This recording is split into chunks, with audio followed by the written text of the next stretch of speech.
अस्सलामु अलैकुम। बनी इसराइल के जालिमों में से एक जालिम अपने घर बैठा हुआ अपनी बीवी से बात कर रहा था। इतने में देखा कि घर में एक अजनबी आदमी दरवाजा से चला आ रहा है। ये शख्स नहायत गुस्से में उसकी तरफ आया और उससे पूछा, तू कौन है और घर में आने की इजाजत तुझे किसने दी? उस अजनबी शख्स ने कहा, मुझे इस घर के मालिक ने अंदर आने को कहा है और मैं वो शख्स हूँ जिसको ना कोई पर्दा रोक सकता है, ना बादशाहों के पास जाने के लिए मुझे इजाजत की ज़रूरत होती है और ना ही किसी जालिम के दबदबा से डरता हूँ। उसकी ये गुफ्तगू सुनकर वो जालिम खौफज़दा हो गया, बदन में कपकपी आ गई। उसके बाद निहायत आजिज़ी से कहने लगा,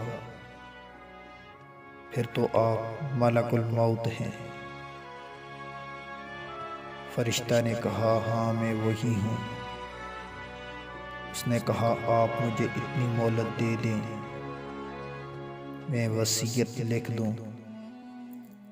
फरिश्ता ने कहा, अफसोस कि अब इसका वक्त दूर चला गया है,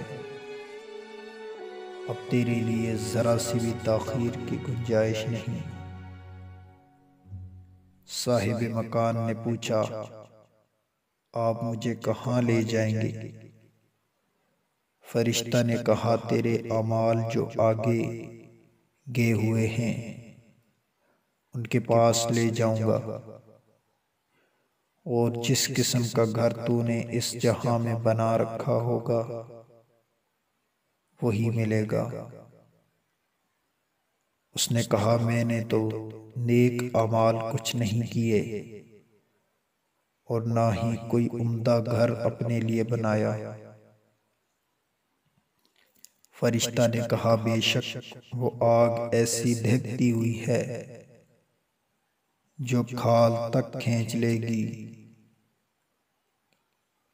और उस शख्स को जिसने हक से मुंह फेरा वो आग खुद ही बुला लेगी।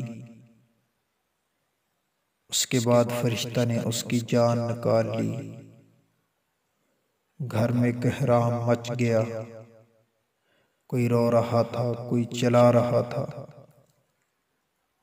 यजीद रकाशी रहमतुल्लाह अलैह कहते हैं, अगर लोगों को ये मालूम हो जाए कि मुर्दा पर इस वक्त क्या गुजर रही है, इसके मरने से ज्यादा आहू बका इस हालत पर होने लगे जो इस पर गुजर रही है।